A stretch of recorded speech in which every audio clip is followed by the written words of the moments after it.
अस्सलाम वालेकुम स्टूडेंट्स, कैसे हैं आप सब। उम्मीद करती हूँ अल्लाह के फजलो करम से बिल्कुल ठीक होंगे और मेरी दुआ है अल्लाह आपको बिल्कुल ठीक सलामत रखे।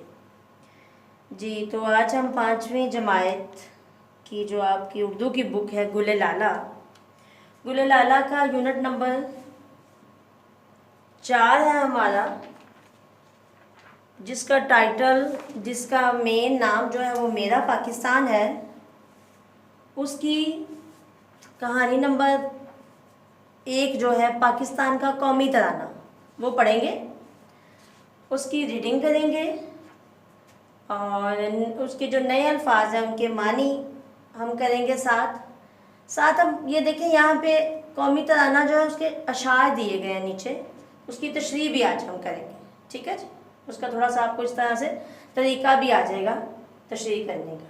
ठीक है, अच्छा, इसके हम कुछ मकासद, जो खुसूसी मकासद हैं वो हम पढ़ते हैं, वो मैं आपको करवाती हूँ, बताती हूँ आपको। खुसूसी मकासद इसके ये हैं कि तराना खुश अलहानी और दुरुस्त तलफ़्फ़ुज़ से पढ़ सकें, नए अल्फाज का ज़हीरा हासिल कर सकें, नए अल्फाज की सही बनावट से खुश ख़त लिखाई कर सकें, अल्फाज मानी और सवालात के जवाब आहज़ कर सकें। ये थे इसके कुछ खुसूसी मकासद। तो अब हम आते हैं अपनी रीडिंग की तरफ। हमारी रीडिंग जो है वो ये है, नाम हमारी कहानी का जो है वो है पाकिस्तान का कौमी तराना। ठीक है जी, पाकिस्तान का कौमी तराना मशहूर शायर अबुल अल-असद हफीज़ जलंधरी ने लिखा और इसकी धुन गाने की तर्ज अहमद जी छागला ने तरतीब दी, यानी उन्होंने इसकी जो धुन है वो बनाई। ठीक है जी, कौमी तराना पहली बार 13 अगस्त 1954 को रेडियो पाकिस्तान से नशर हुआ, सुनाया गया। क्या आपने कभी कौमी तराने के मानी जानने की कोशिश की है? नहीं की तो चलें फिर आइए आज ये कोशिश करते हैं। ठीक है जी, पाक सरजमीन शाद बाद, किश्वरे हसीन शाद बाद, तू निशाने अस्मे आली शान, अर्ज़े पाकिस्तान, मरकज़े यकीन शाद बाद। इसकी जनाब अब तशरीह करते हैं हम। तशरीह में में क्या कहा गया है, इस शेर में शायर ने क्या कहा है। शायर ने यहाँ पे कहा है कि ए हमारी पाक सरजमीन, तू हमेशा खुश रहे।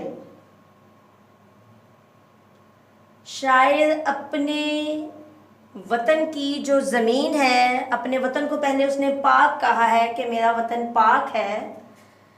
पाक सरजमीन को उसने कहा है, दुआ दी है कि तू हमेशा खुश रहे। ए हमारे खूबसूरत मुल्क, शायर को अपना मुल्क देखें कितना यहाँ पे प्यारा लग रहा है और लगना भी चाहिए। वो कहता है कि ए हमारे खूबसूरत मुल्क, तू हमेशा शाद रहे। ए पाकिस्तान की सरजमीन, तू ऊंचे और अजीम इरादों की निशानी है, बुलंद इरादों की निशानी है, अलामत है। ए हमारे यकीन और ईमान के मरकज़, तू हमेशा खुश रहे। यहाँ पे शायर ने देखे, ये एक उन्होंने हमें शायर ने एक नक्शा दिया है जिसमें उसने अपने मुल्क को थोड़ा सा दिखाया है। यहाँ पे उसने कहा है कि ये देखें, ये उसने कुछ सूबे हैं जिन्हें शो किया है, जिसमें पंजाब है, जो बच्चों आपको पता है कि हमारा सूबा है। ठीक है, सारे ही हमारे सूबे हैं लेकिन जहाँ पे हम रहते हैं वो पंजाब है। ठीक है जी, देखें, और यहाँ पे ये सिंध उसने दिखाया है, बलूचिस्तान है, फाटा है, जम्मू कश्मीर है, खैबर पख्तूनख्वा है और गिलगित बल्तिस्तान है। ये आपके मुल्क के सूबे हैं जिनके नाम और जिनका आपको पता होना ज़रूरी है। ठीक है जी बच्चों, इसका दूसरा जो बंद है कौमी तराने का वो पढ़ने लगे हैं। पाक सरजमीन का निज़ाम, क़ुव्वत अवाम, कौम मुल्क सल्तनत, पाइंदा ताबिंदाबाद, शाद बात मंजिल मुराद। अब निज़ाम इंतज़ाम, क़ुव्वत ताकत है, ताबिंदा रोशन है, मुराद ख्वाहिश है। ठीक है जी। इसकी तशरीह जो है वो है हमारी इस पाक सरजमीन का इंतज़ाम व बुनियाद दरअसल असल में इसके लोगों की आपस की मोहब्बत पर है। ए हमारी कौम और मुल्क, तू हमेशा कायम रहे और चमकता धमकता रहे। ए हमारी ख्वाहिशों की मंजिल, मुराद मंजिल, तू हमेशा खुश रहे। ठीक है जी। अगला जो बंद है उसका परचम सितारा व हिलाल। परचम जो है वो झंडा है, हिलाल नया चांद, रहबर रहनुमाई करने वाला। और उसकी तशरीह जो है वो शायद बताता है कि ये चांद सितारे वाला परचम हमें खूबियों और तरक्की के हसूल का रास्ता दिखाता है, हमारे माजी के बारे में हमें बताता है, हमारी शान बढ़ाता है और आने वाले ज़माने के लिए हौसला देता है। हमारा परचम। अल्लाह ताला की हमायत हमेशा इस मुल्क के साथ रहे, आमीन। ये शायर की दुआ है। ठीक है जी। तो यहाँ पे हमें ये भी बताया गया है कि कौमी तराना पढ़ने और सुनने के कुछ बच्चों आदाब हैं। अब वो आदाब क्या है? वो आदाब ये हैं, जब भी कौमी तराना पढ़ा जा रहा हो, खामोशी और अदब के साथ साकित खड़े होना इंतहाई ज़रूरी है। याद रखिए, जो लोग अपनी इज़्ज़त नहीं करते, कोई दूसरा भी उनकी इज़्ज़त नहीं करता। अपनी कौम, अपने मुल्क, इससे वाबस्ता चीज़ों और इसके रहने वालों की इज़्ज़त कीजिए, इससे हमारी इज़्ज़त होगी। अच्छा, यहाँ पे कुछ बताया गया है कि पढ़िए, समझिए और याद रखिए। किसी भी मुल्क का कौमी तराना बच्चों उस कौम की तारीख, उसकी रवायात और उसके अकायद का तर्जमान होता है, यानी उसकी तर्जमानी करता है। ठीक है जी। उसका जो कौमी तराना है ये अपने मुल्क के शहरियों में अपनी कौम से मोहब्बत और खुद एतमादी का जज्बा उजागर करता है। ठीक है। इस चीज़ को आप लोगों ने अपने जहनों में रखना है, याद रखना है इसको। ठीक है जी।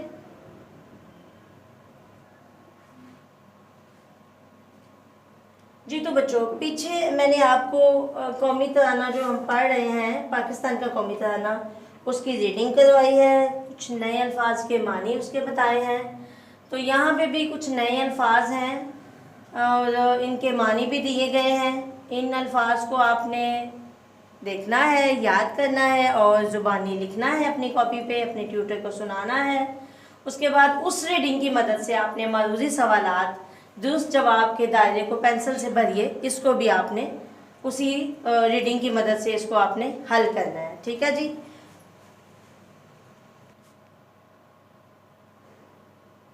जी तो बच्चों, ये देखें खुशखती, हरूफ की बदलती अशकाल, हदायत दी गई है। उन्होंने यहाँ पर हरूफ की बदलती हुई अशकाल की मश्क कीजिए। तो ये छोटी रे है जो उन्होंने आपको यहाँ पे मुख्तलिफ हरूफ के साथ मिलाकर दी है, तो आपने इसकी मश्क करनी है। ठीक है।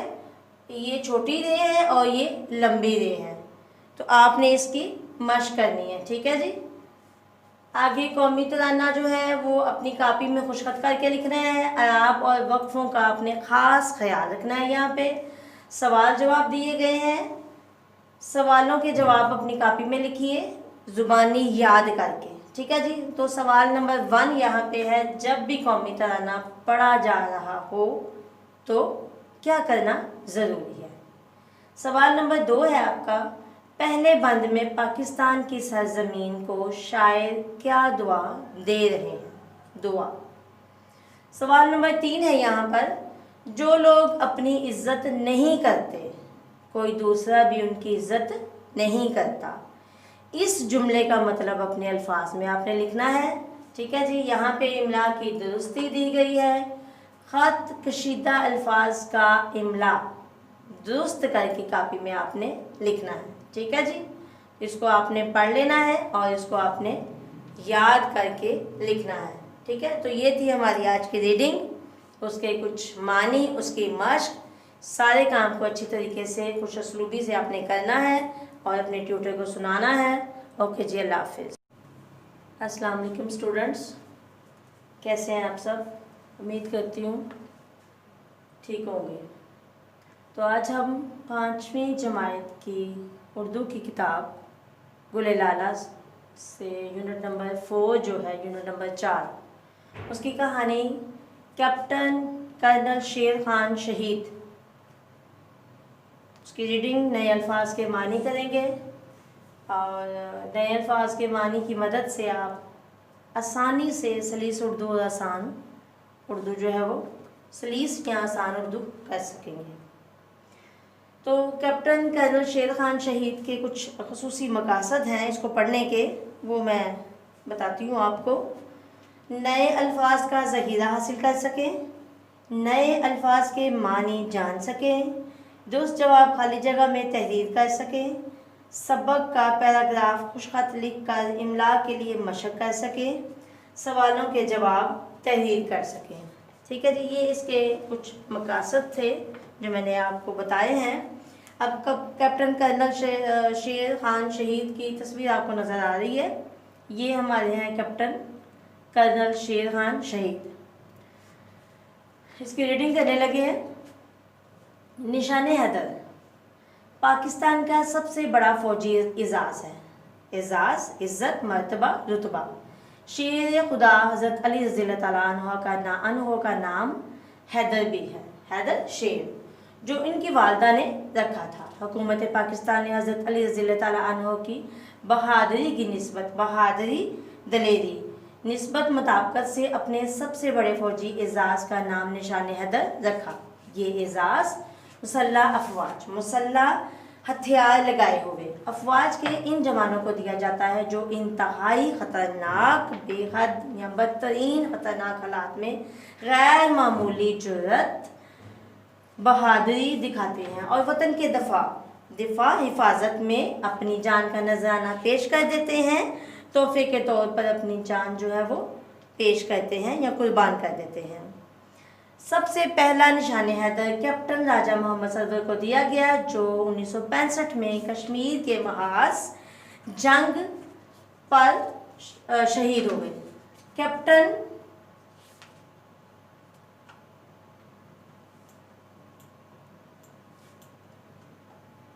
कैप्टन कर्नल शेर खान शहीद ये एजाज़ पाने वाले 9वें फौजी हैं। वो लड़ाई कारगिल में शहीद हो गए। मारका कारगिल यानी कारगिल की लड़ाई में शहीद हो गए। कर्नल शेर खान 1 जनवरी 1970 को सुबह खैबर पख्तूनख्वा के ज़िला सवाबी के एक छोटे से गांव में पैदा हुए। 1948 में इस इलाके के एक बहादुर शख्स शेर खान ने आज़ादी कश्मीर की जंग में भरपूर हिस्सा लिया, बढ़ चढ़ कर इसमें काम किया। इसी शेर खान से मुतासिर होकर असर कबूल करने वाला इनका नाम कर्नल शेर खान रखा गया। कर्नल इनका फौजी रैंक या ओहदा मर्तबा नहीं था, बल्कि शेर खान को इनके दादा की तरफ से प्यार से दिया हुआ लक़ब था। लक़ब वो नाम जो किसी ख़ास काम के सबब पड़ गया हो। दादा अपने इलाके के मुअज़्ज़ज़, इज़्ज़तदार और मोतबर भरोसे के काबिल शख्स थे। शेर खान बचपन ही से वालिद और दादा की मोहब्बत के बाइस वजह कर्नल शेर खान के नाम से मशहूर हो चुके थे, मकबूल हो चुके थे। उन्होंने अपनी तालीम और तरबियत अपने गांव से शुरू की। Matric government high school Nawakuli Swabi से किया। गवर्नमेंट कॉलेज सवाबी से FSC के इम्तिहान में नुमाया पोजीशन हासिल की, नुमाया ज़ाहिर अया, और फ़ौरन ही पाकिस्तान एयरफोर्स में बतौर एयरमैन भर्ती हो गए। मुलाजमत मिल गई। यहाँ उन्होंने मेहनत और लगन शौक़ से तरबियत हासिल की और शाहीन बच्चे का खिताब पाया। शाहीन एक सफ़ेद रंग का शिकारी परिंदा।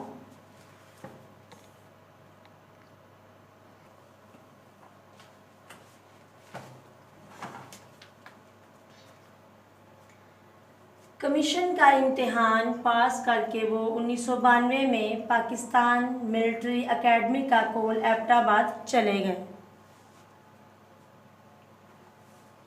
कमीशन संद या तकर्रुर, जहाँ से तरबियत मुकम्मल करके वो 1994 में सिंध रेजिमेंट में तैनात हो गए, भर्ती हो गए। कर्नल शेर खान दुश्मन से मुकाबला करने और शहादत पाने की ज़बरदस्त आरजू रखते थे। शहादत खुदा की राह में अपनी जान का नजराना पेश करना, ज़बरदस्त, बहुत ज़्यादा आरजू ख्वाहिश। उन्हें 1998 में नार्दर्न इन्फेंट्री में भेज दिया गया, जो तोपखाने से दुश्मन का मुकाबला करती है। शेर खान को मुतालिया का भी बहुत शौक़ था। मुताले यानी किताबें पढ़ने का बहुत शौक़ था। वो बहुत शौकीन थे। वो पढ़ाई, खेल और पेशा वराना कोर्सेज में भी बहुत मुस्तैद यानी कि चुस्त चालाक और आगे थे। अपनी इन इम्तियाजी खसूसियात, नुमाया ख़ास खसूसियात, खूबियों और इस्लाम और पाकिस्तान से मोहब्बत के सबब वजह वो अपनी यूनिट में शेरा के नाम से मशहूर थे, मकबूल थे या जाने जाते थे। वो निहायत हर दिल अजीज़ थे, यानी सबको अच्छे लगते थे। उन्हें जब भी फ़ौजी जवानों से कोई काम लेना होता तो वो पहले इस काम को खुद करते और फिर वो उन्हें काम करने को कहते। जी, शेर खान इस यूनिट का हिस्सा थे, यानी अपने फ़ौजियों के साथी थे या उनके साथ थे, जो कश्मीर के महाज जंग पर भारतीय फ़ौजियों का मुकाबला कर रहे थे, उनके साथ लड़ रहा था। साथ ही कारगिल की 17,000 फीट से ज़ायद बुलंद, ज़्यादा ऊंची चोटियां भी अपनी फ़ौजी अहमियत के बायस वजह ख़ास मुकाम हासिल कर चुकी थी, अहम मुकाम या अहमियत की हामिल हो चुकी थी। इन पहाड़ों पर सारा साल बर्फ़ जमी रहती थी, यानी ये पहाड़ जो है वो सारा साल बर्फ़ से ढके रहते थे। यहीं पर वादी कारगिल में पाकिस्तानी फ़ौजियों ने भी कई अहम चौकियां बना रखी थीं। बर्फ़ से ढकी किसी चोटी पर फ़ौजी चौकी कायम करना आसान काम नहीं होता, यानी ये बहुत मुश्किल काम है। शदीद सख्त मौसमी हालात भी कुदरती रुकावट यानी अटकाव, उसमें बहुत से अटकाव होते हैं।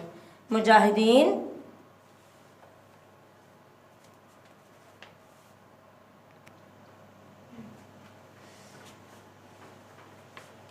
शदीद सख्त मौसमी हालात भी कुदरती रुकावट होते हैं, रुकावट, अटकाव। मुजाहिदीन और फ़ौजियों ने इन दुश्वार, मुश्किल, कठिन हालात में भी बर्फ़ानी चोटियों पर 5 चौकियां कायम की, जहां से वो दुश्मन अफवाज के हमले नाकाम बनाते रहे। नाकामयाब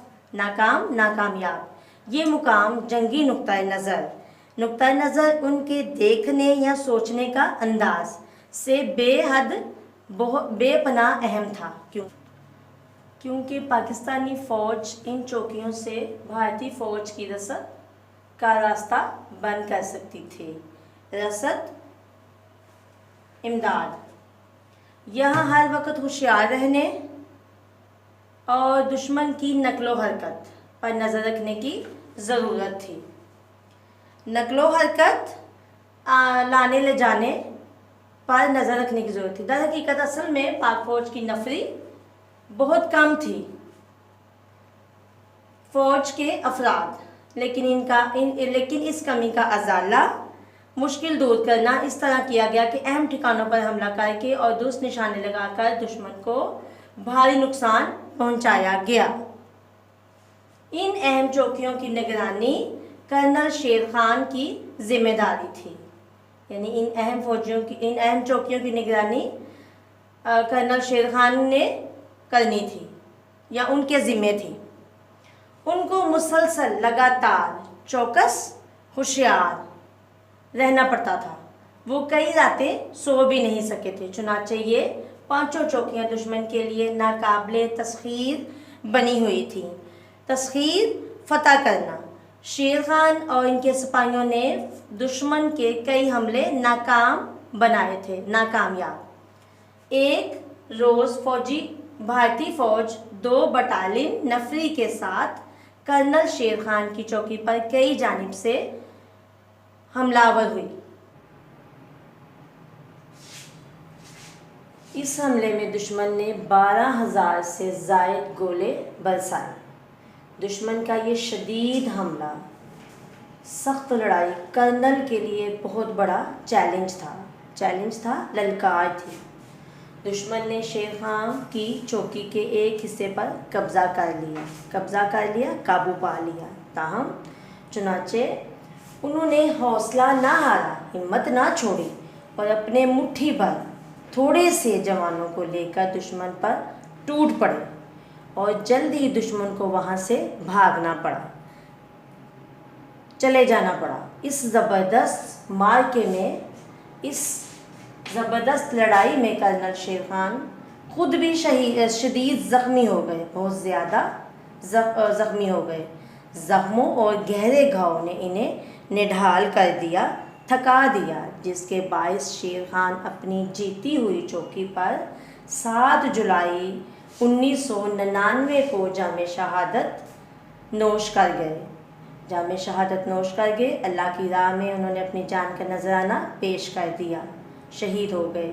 उनके साथी बताते हैं कि शहादत के बाद भी उनकी उंगली बंदूक की लबलबी पर बंदूक का वो पुर्जा जिसको दबाने से घोड़ा गिरता है, इसी तरह जमी हुई थी जिस तरह टिप्पू सुल्तान का हाथ शहादत के बाद भी इनकी तलवार थामे हुए था, पकड़े हुए था। सफ़शिकन सिपाही।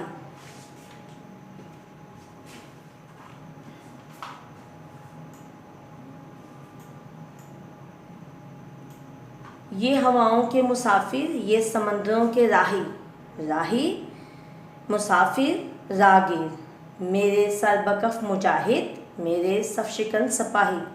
सरबकफ मुजाहिद, सर पर कफन बांधने वाले, सफ़शिकन बहादुर और दलेर। ये तेरा यकीन महकम, तेरी हिम्मतों की जान है, यकीन महकम पुख्ता यकीन। तेरे बाजुओं की कुव्वत ताकत, तेरे अज़्म का निशान है। तू ही राह, तू ही मंजिल, तू ही मेरे कारवां है। कारवां काफिला। ये ज़मीं तेरी ज़मीं है, ये जहां तेरा जहां है। तू वतन का पासबां है, तेरे हाथ में है शाही। पासबां निगहबान, शाही बादशाहत। मेरे सरबकफ मुजाहिद, मेरे सफ़शिकन सिपाही। जी तो बच्चों, रीडिंग हमने कर ली है। नए अल्फाज के मानी भी मैंने बता दिए हैं। उम्मीद है आपको समझ आ गई होगी। अब इसकी जो मश्क है, इसके जो अल्फाज मानी है,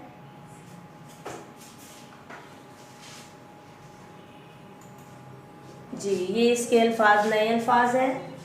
अल्फाज मानी ये आपने अपनी कॉपी पे ज़ुबानी याद करके लिखने हैं। नीचे हमारा मरूज़ी सवालात हैं।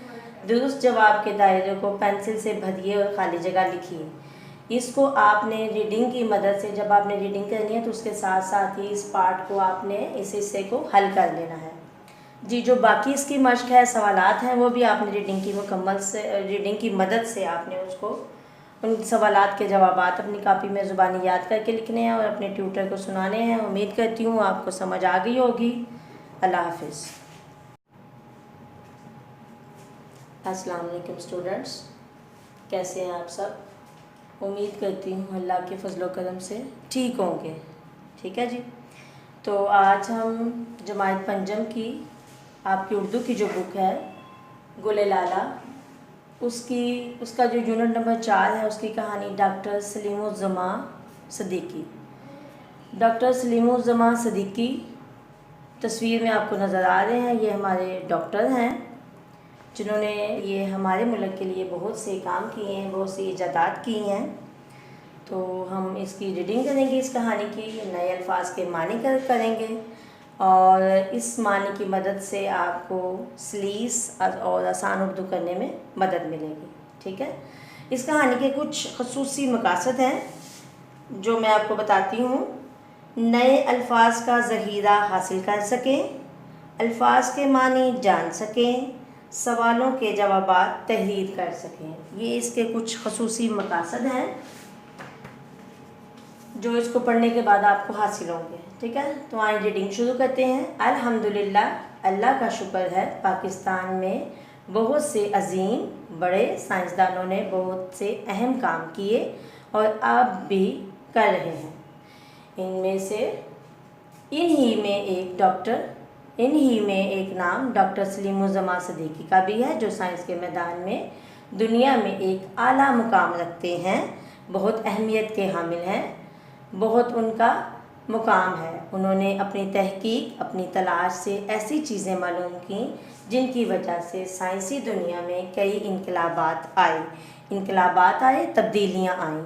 बहुत सी बीमारियों के इलाज दरियाफ़्त हुए, इजाद हुए और बहुत सी नई दरियाफ़्तों के रास्ते खुले, यानी बहुत सी नई इजादात जो हैं वो मंज़र आम पर आई। इसके नतीजे में order of British empire OBE से नवाजा गया। रूस की साइंस अकेडमी से गोल्ड मेडल मिला। फ्रैंकफर्ट यूनिवर्सिटी से मेडल और पाकिस्तान से बहुत से एजाज़ात, मसलन सितारे जुर्रत, हिलाल इम्तियाज़, तमगा पाकिस्तान भी मिले। यहाँ पे एजाज़ात जो हैं वो इनामात हैं और बाकी ये जो उन्हें इनामात मिले हैं ये उनके नाम हैं। वो तीसरी दुनिया की साइंस अकेडमी के बुनियादी रुकन भी थे, अहम मेंबर थे। ठीक है जी। ये सब एजाज़ात उन्हें उनकी अनथक यानी बेइंतहा मेहनत और काबिलियत, सलाहियत की वजह से मिले। वो लखनऊ, हिंदुस्तान में 19 अक्टूबर 1897 को पैदा हुए। उन्होंने इब्तदाई तालीम लखनऊ में उर्दू और फ़ारसी ज़ुबान में हासिल की। अपने वालिद मोहम्मद ज़मान की वजह से उन्हें ख़त्ताती, खुशख़ती, शायरी और अदब में दिलचस्पी हो गई, शौक़ या रग़बत। उन्होंने अलीगढ़ यूनिवर्सिटी से फ़लसफ़े और फ़ारसी ज़ुबान में ग्रेजुएशन की। 1920 में वो दवाओं का इल्म हासिल यानी मेडिसिन का इल्म हासिल करने यूनिवर्सिटी कॉलेज लंदन चले गए। 1 साल बाद उन्होंने इल्म कीमिया केमिस्ट्री का इल्म हासिल करने के लिए फ्रैंकफर्ट यूनिवर्सिटी में दाखिला ले लिया, यानी दाखिल हो गए। साथ ही उन्होंने डॉक्टर ऑफ फ़िलासफ़ी की सनद भी हासिल की, डिग्री हासिल कर ली। साइंसदान होने के साथ साथ वो मुसव्विर व शायर भी थे। मुसव्विर, तस्वीर बनाने वाला। उनकी बनाई हुई तस्वीर की नुमाइश जर्मनी, भारत और पाकिस्तान में हुई। हिंदुस्तान वापस आने पर उन्होंने एक तिब्बी मुहक्किक यानी तिब का इल्म जो है इंस्टीट्यूट तबिया कॉलेज दिल्ली में हकीम अजमल ख़ान की सरपरस्ती रहनुमाई में कायम किया। हकीम साहब के इंतकाल के बाद वो इंडियन काउंसिल ऑफ साइंस और सनती तहकीक संतोहफ़त से ताल्लुक़ रखने वाला तहकीक तलाश में काम करते रहे। 1951 में वज़ीर आज़म पाकिस्तान लियाकत अली ख़ान की दरख्वास्त पर पाकिस्तान आ गए। हुकूमत पाकिस्तान की इजाज़त से उन्होंने Pakistan council of industrial and scientific research कायम की, जिसका मरकज़ कराची में था। 1922 में वो वहाँ से रिटायर हो गए, फारिग हो गए या नौकरी से उनकी जो मुलाजमत है वो ख़त्म हो गई और कराची यूनिवर्सिटी में Haji Ibrahim Jamal institute of chemical research कायम किया और 1990 तक वहाँ रहे। सदीकी साहब ने नीम के दरख्त की मुख्तलिफ़ खसूसियात दरियाफ्त की, ईजाद की और कुदरती तौर पर जरासीम मारने की सलाहियत को इस्तेमाल करके दवाएँ बनाई, मेडिसन जो है वो बनाई।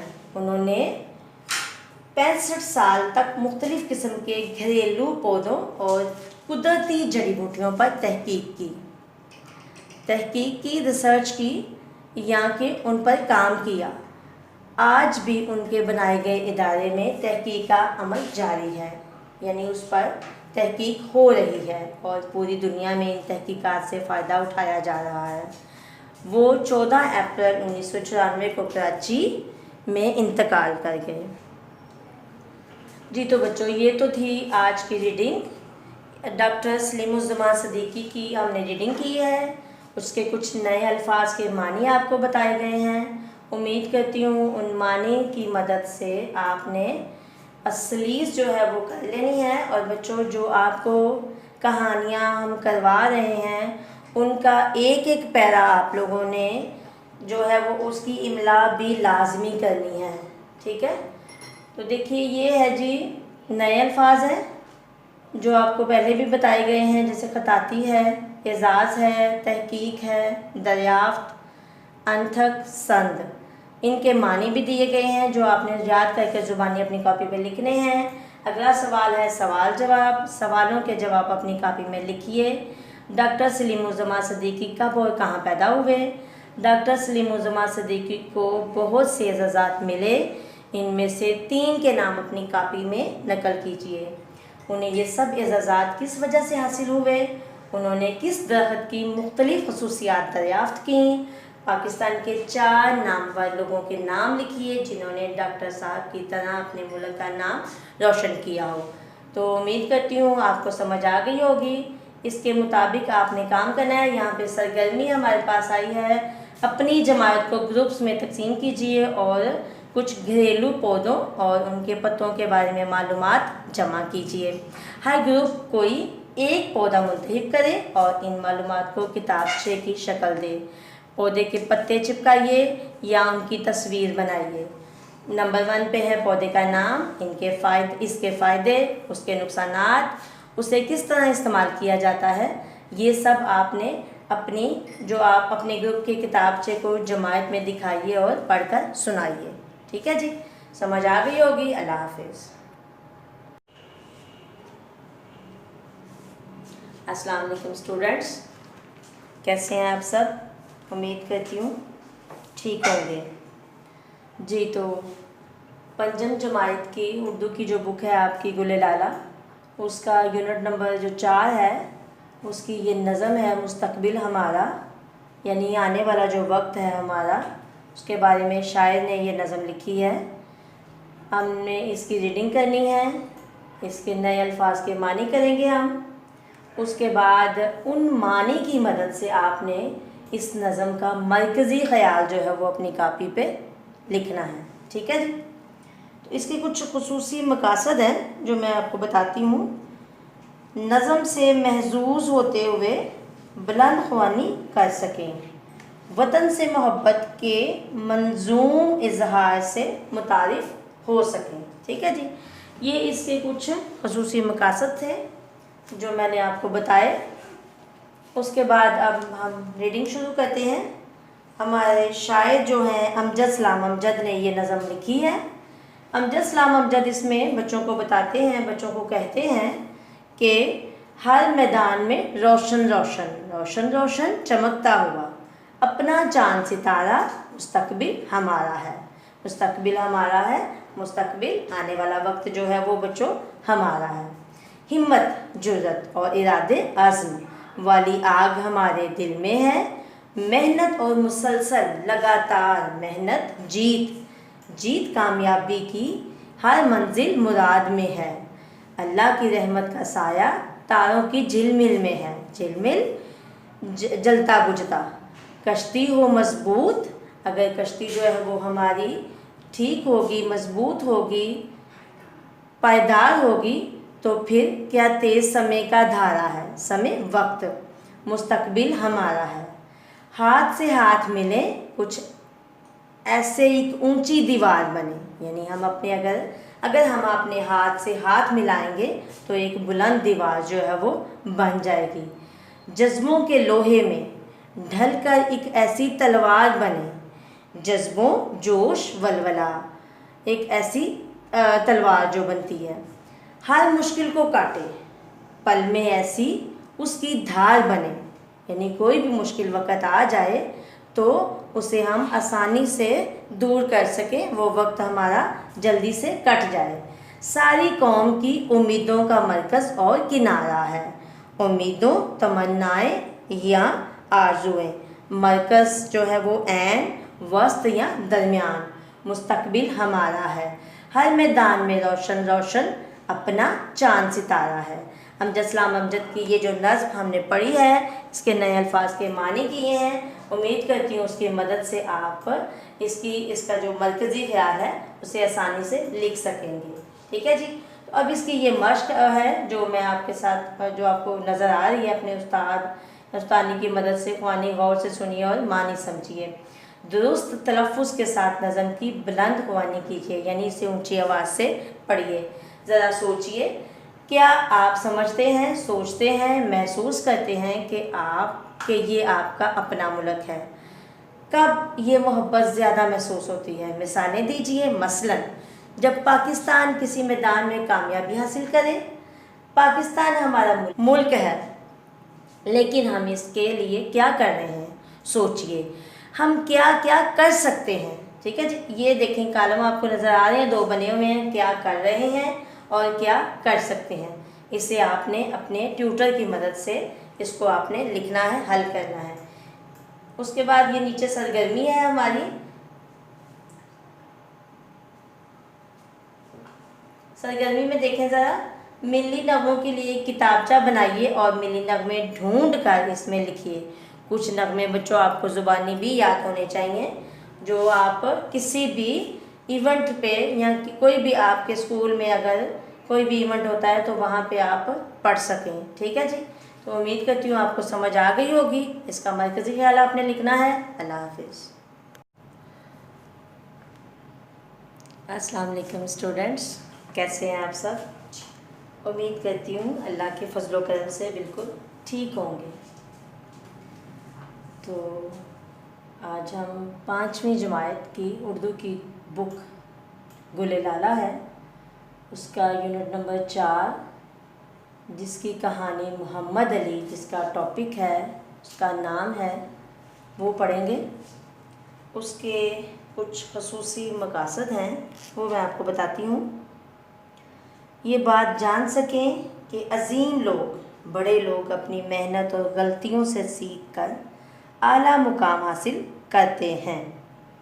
सवालों के जवाब आगाज़ कर सकें। ड्रामे की सनफ़ सुखन से आगाह हो सकें। ठीक है जी।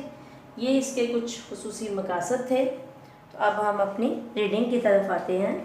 मोहम्मद अली, बच्चों मैं इधर कुछ बताना चाह रही हूँ आपको कि ये मोहम्मद अली यहाँ पे कौन है। मोहम्मद अली हमारे कायद आज़म मोहम्मद अली जिन्ना है, और इसमें उनकी जो मेहनत है या उनका यानी ज़िंदगी में उनका बड़ा आदमी बनने का जो उसमें सारा काम है वो कैसे है, यानी पहले वो कैसे थे अपनी ज़िंदगी में, या उनमें जो तब्दीली आई तो कैसे आई। मैं समझती हूँ कि इसमें वो बच्चे जो पढ़ाई में तवज्जो जिनकी नहीं है, अगर इसको समझेंगे तो वो भी ज़िंदगी में कुछ ना कुछ ज़रूर बन सकेंगे। यहाँ पे मोहम्मद अली जिन्ना है, हमारे किरदार जो हैं उनके बाबा जान हैं, यानी जिन्ना पूंजा, और उनके उस्ताद हैं जिनकी कहानी मैं आपको के साथ पढ़ने लगी हूँ। इसकी मैं रीडिंग करूँगी और नए अल्फाज के मानी करवाऊँगी ताकि आपको अच्छी तरह से इसकी समझ आ जाए। ठीक है जी। इसमें कुछ मंजर दिए हुए हैं। पहला मंजर जो हमारा है वो है 9 साल, यानी मोहम्मद अली की उम्र जो है वो 9 साल है। यहाँ पे मोहम्मद अली का दिल पढ़ाई में नहीं लगता था, उनका पढ़ने को दिल नहीं करता था। उनके बाबा ने उन्हें हिसाब और गुजराती ज़ुबान का नाम है बच्चों, यहाँ पे पढ़ाने के लिए घर में उस्ताद का इंतज़ाम किया, बंदोबस्त किया था। मोहम्मद अली इधर उधर देख रहा था, यानी उस्ताद पढ़ाने आया और मोहम्मद अली की तवज्जो बिल्कुल नहीं है, वो इधर उधर देख रहे हैं और उस्ताद पढ़ाने की कोशिश कर रहे हैं। उस्ताद, बेटा क्या बात है, क्या तुम्हारी समझ में नहीं आया? मैं समझा दूँ, मैं बता दूँ। मोहम्मद अली, नहीं जनाब, शुक्रिया, पढ़ाई का वक़्त ख़त्म हो जाता है। और मोहम्मद अली अपनी किताबें समेट कर उठ जाता है, संभाल कर उठ जाता है। दूसरा मंज़र, यहाँ पे दूसरा मंज़र, उस्ताद, अस्सलामुअलैकुम जनाब जिन्ना साहब। जिन्ना साहब ये मोहम्मद अली के बाबा हैं, उनके वालिद हैं। जनाब पूंजा,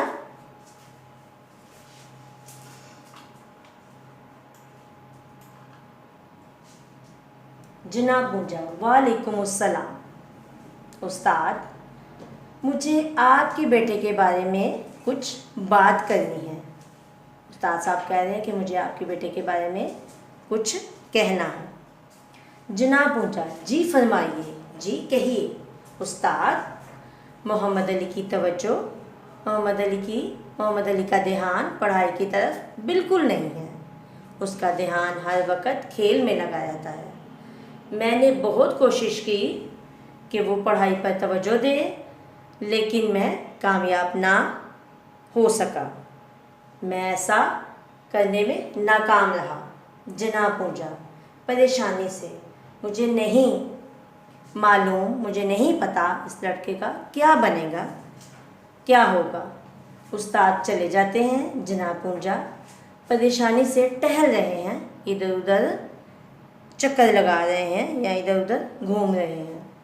तीसरा मंजर, जनाब पूंजा, मोहम्मद अली की वालदा मिठी बाई से। आज मोहम्मद अली के उस्ताद ने मुझे बताया है कि मोहम्मद अली पढ़ाई पर बिल्कुल तवज्जो नहीं देता, उसका बिल्कुल भी पढ़ाई पर ध्यान नहीं है। मैं बहुत परेशान हूँ। मिठी बाई, मेरे ख्याल में तो मोहम्मद अली बहुत ज़हीन बच्चा है, बहुत अक्लमंद बच्चा है। कुछ दिन इंतज़ार कर लें, कुछ दिन रुक जाएं, फिर आप देखेंगे, फिर आपको पता चल जाएगा या आपको नज़र आ जाएगा कि हमारा मोहम्मद अली दूसरे लड़कों से कितना बेहतर और ज़हीन है। जनाब पूंजा, लेकिन कैसे? जनाब पूंजा, लेकिन बड़ा आदमी बनने के लिए पढ़ना ज़रूरी है। ज़िंदगी में किसी मुकाम पर पहुंचने के लिए इल्म हासिल करना ज़रूरी है। जितना वक्त ये खेल कूद में ज़ाया करता है, बर्बाद करता है, जितना वक्त ये खेलने में बर्बाद करता है, इसका आधा भी पढ़ाई को दे दिया करे तो बेहतरीन नतीजा हासिल हो सकता है, बेहतरीन समर या फल मिल सकता है। मिठी बाई, हाँ मैं इसे समझाती तो रहती हूँ। जनाब पूंजा, मेरे ख़्याल में मोहम्मद अली को घर में पढ़ाने से बेहतर है कि इसे स्कूल में दाखिल करवा दिया जाए या स्कूल भेज दिया जाए। मिठी बाई, हाँ ये बात ठीक है। मोहम्मद अली को घर के करीब वाक़या घर के पास वाक़या एक प्राइमरी स्कूल में दाखिल करवा दिया गया। चौथा मंजर, मोहम्मद अली का दिल वहाँ भी पढ़ाई में ना लगा। कहाँ? स्कूल में। ठीक है जी। एक दिन मोहम्मद अली ने खुद ही अब्बा जान से बात की। मोहम्मद अली, अब्बा जान, मुझे स्कूल जाना बिल्कुल अच्छा नहीं लगता, मुझे स्कूल जाना बिल्कुल पसंद नहीं है। जनाब पूंजा हैरान होते हुए, यानी उन्हें बहुत हैरत हुई कि ये मुझे क्या कह रहा है। फिर तुम क्या करना चाहते हो? मोहम्मद अली, मैं आपके साथ दफ्तर जाकर आपका काम सीखना चाहता हूँ। जनाब पूंजा, मगर मोहम्मद अली, अभी तुम बहुत छोटे हो, तुम मेरे साथ दफ्तर कैसे जाओगे? इस उम्र में तो तुम्हें स्कूल में होना चाहिए। मोहम्मद अली, अब्बा जान, आप यकीन करें, आप भरोसा करें कि मैं दफ्तर में सख्त मेहनत करूँगा। जनाब पूंजा, मोहम्मद अली, दफ्तर में वक्त की बहुत पाबंदी होती है। मोहम्मद अली, दफ्तर में बाकायदगी से वक्त पर जाना पड़ता है। तुम्हें सुबह 8 बजे तैयार रहना होगा, फिर 2 से 4 बजे खाना खाने के लिए घर आना होगा, फिर रात 9 बजे तक दफ्तर में रहना होगा। क्या तुम इसके लिए तैयार हो? मोहम्मद अली, जी हाँ अब्बा जान। जनाब पूंजा, फिर से सोच लो, क्योंकि तुम्हें खेलने के लिए ज़रा भी वक्त नहीं मिलेगा। मोहम्मद अली, कोई बात नहीं।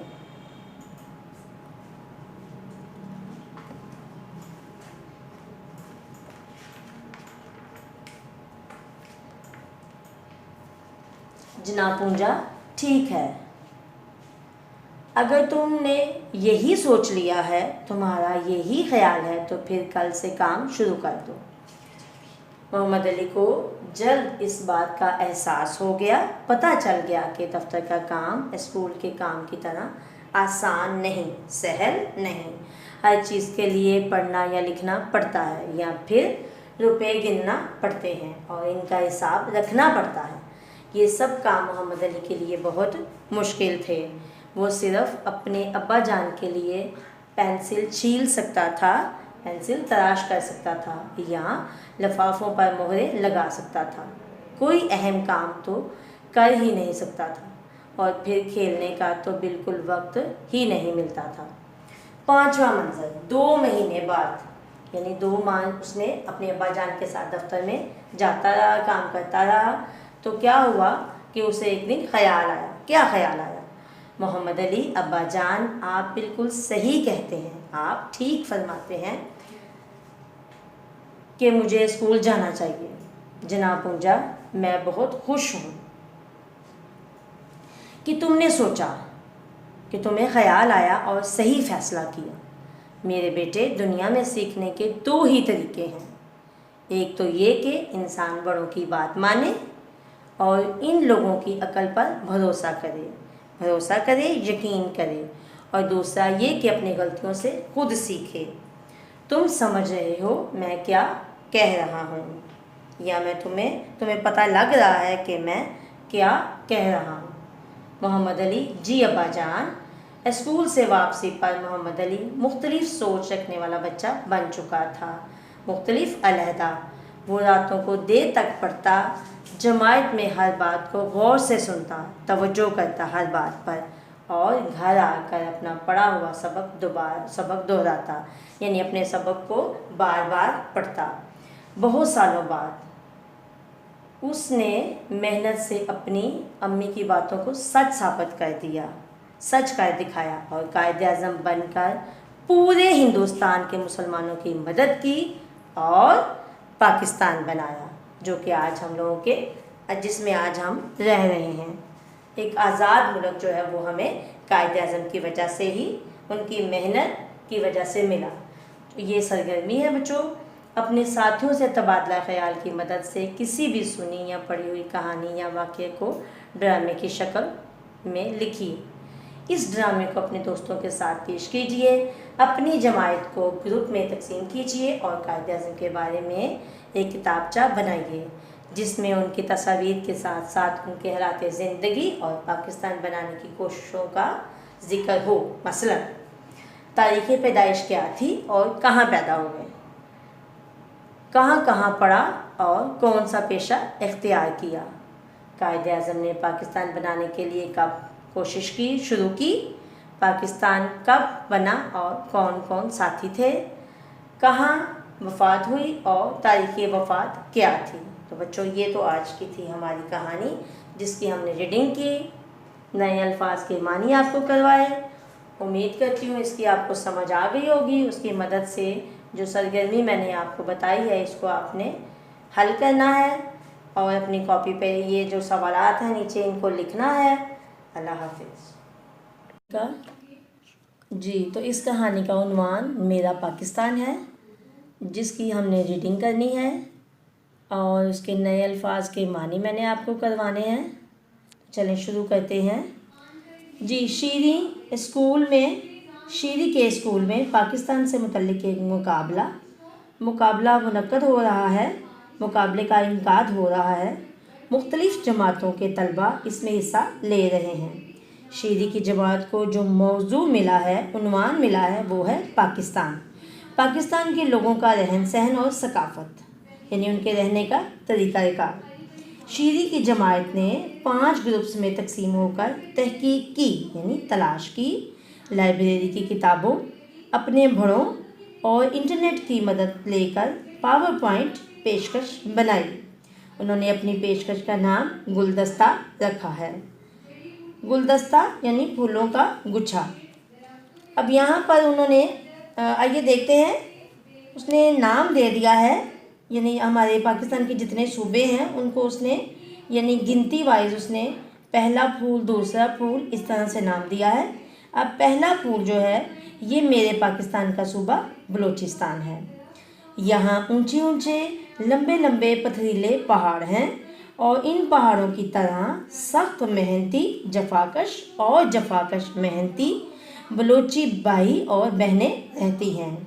बलोच अपने लिबास के मामले में बहुत हसास हैं, बारे में बहुत हसास, बहुत जज्बाती हैं और अपने लिबास को तमाम मलबूसात पर, कपड़ों पर तरजीह देते हैं, अहमियत देते हैं। मेरी बलोची बहनें खूबसूरत कशीदाकारी यानी कढ़ाई से मुज़य्यन बने हुए रवायती बलोची लिबास पहनती हैं और मेरे बलोची भाई बड़े घेर की शलवार और कमीज़ पहनते हैं। औरतें सर पर ओढ़नी ओढ़ती हैं, यानी दुपट्टा लेती हैं और मर्द भारी पगड़ी बांधते हैं, शीशे के काम वाली टोपियाँ भी पहनते हैं। यहाँ के लोग अपनी मेहमान नवाजी, जुर्रत और इफ़ाए अहद की वजह से मशहूर हैं। मेहमान नवाजी यानी मेहमानों की आवभगत या खातिरदारी, जुर्रत, हिम्मत, बहादुरी और इफ़ाए अहद यानी अपने वादे को पूरा करने वाले। यहाँ बलोची और ब्राहवी ज़ुबान बोली जाती है। बलोची अदब और मौसीकी भी मजबूत रवायात और सकाफ़ती यानी तहज़ीब इक़दार का हिस्सा हैं। यहाँ गोश्त के पकवान बहुत शौक़ से खाए जाते हैं, जिनमें सज्जी को मुलकगीर मकबूलियत हासिल है। मुलकगीर यानी पूरे मुल्क में मकबूलियत, शोहरत हासिल है। दूसरा फूल, ये मेरे पाकिस्तान का सूबा पंजाब है। पंजाब यानी बच्चों वो सूबा जहाँ हम रहते हैं।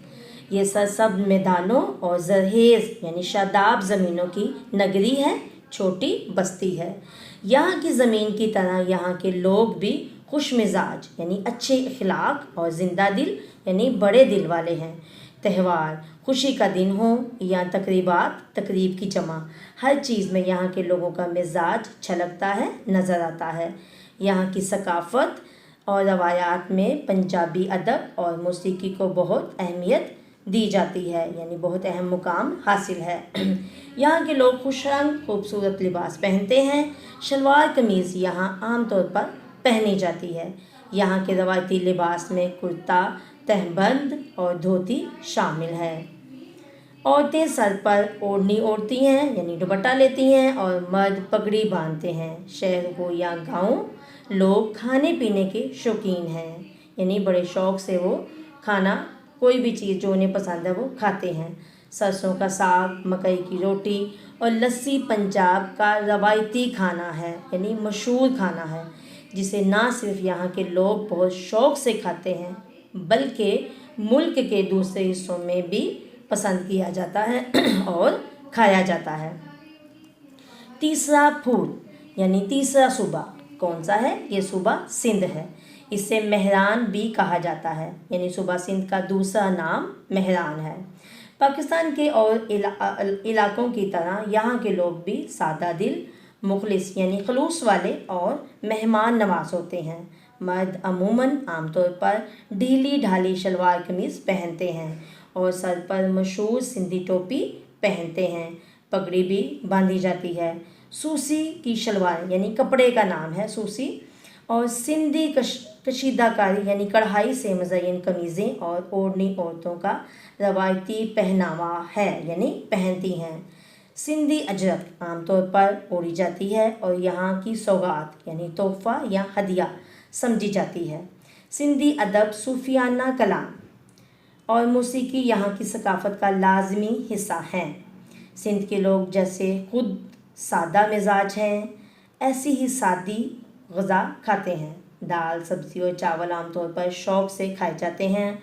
पल्ला मछली दरियाए सिंध की सौगात है, और यानी ये मछली का नाम है पल्ला मछली, और सिर्फ सिंध ही में नहीं पूरे पाकिस्तान में अपने मुनफरिद जायके के लिए मशहूर है यानी मुनफरिद अलहदा। आगे है जी चौथा फूल। चौथा फूल भी हमारा सूबा है, और इस गुलदस्ता का चौथा फूल जन्नत नज़ीर यानी बाग, बहशत, नज़ीर, नमूना या मानिद आज़ाद कश्मीर है। सरसब्ज पहाड़ों, खूबसूरत वादियों और बल खाते यानी हम खाना या टेढ़ा हो जाना दरियाओं की सरजमीन आज़ाद कश्मीर। खूबसूरत चेहरों के साथ साथ खूबसूरत दिल रखने वाले कश्मीरी लोग कशादा दिल यानी बड़े दिल के मालिक होते हैं। मेहमानों की खातिर मदारत दिल खोल कर करते हैं। यहाँ के मर्द और औरतें यहाँ का रवायती लिबास फेरन पहनते हैं। औरतें खूबसूरत कश्मीरी ज़ेवरात पहनती हैं।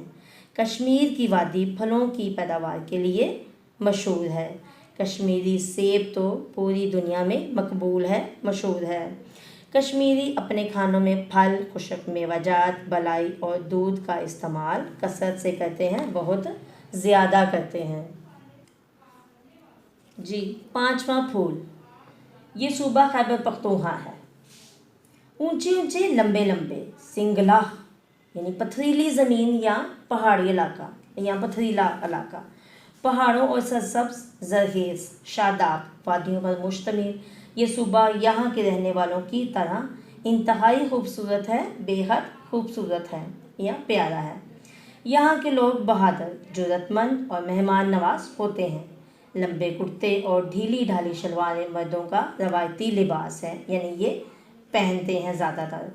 औरतें खूबसूरत कशीदाकारी यानी कढ़ाई से मज़यन लिबास पहनती हैं और बड़ी चादरें ओढ़ती हैं, ऊपर यानी सर पर लेती हैं। मर्द सर पर पगड़ी बांधते हैं या पेशावरी टोपी पहनते हैं। रवायती पश्तो लोक मौसीकी पूरे पख्तूनख्वा में बड़े शौक़ से सुनी जाती हैं यानी इन्हें वो बहुत ज़्यादा पसंद है। पश्तो अदब यहाँ की सकाफ़त तहज़ीब का एक मजबूत हिस्सा है। खैबर पख्तूनख्वा के लोग खाने पीने के शौकीन होते हैं। लोग गोश्त के पकवान शौक़ से खाए जाते हैं और कहवा तो यहाँ की रवायत और सकाफ़त का एक लाजमी हिस्सा है, यानी कि खैबर पख्तूनख्वा के लोग जो हैं वो कहवा जो है उसको ज़रूर पीते हैं। पेशावरी कढ़ाई और चपली कबाब पूरे मुल्क में बहुत शौक़ से खाए जाते हैं। अब है जी छठा फूल, यानी हमारा जो ये वाला सूबा है, सूबा कौन सा है? गिलगित बल्तिस्तान। इस गुलदस्ते का छठा फूल गिलगित बल्तिस्तान है, जिसे शमाली इलाका जात भी कहा जाता है।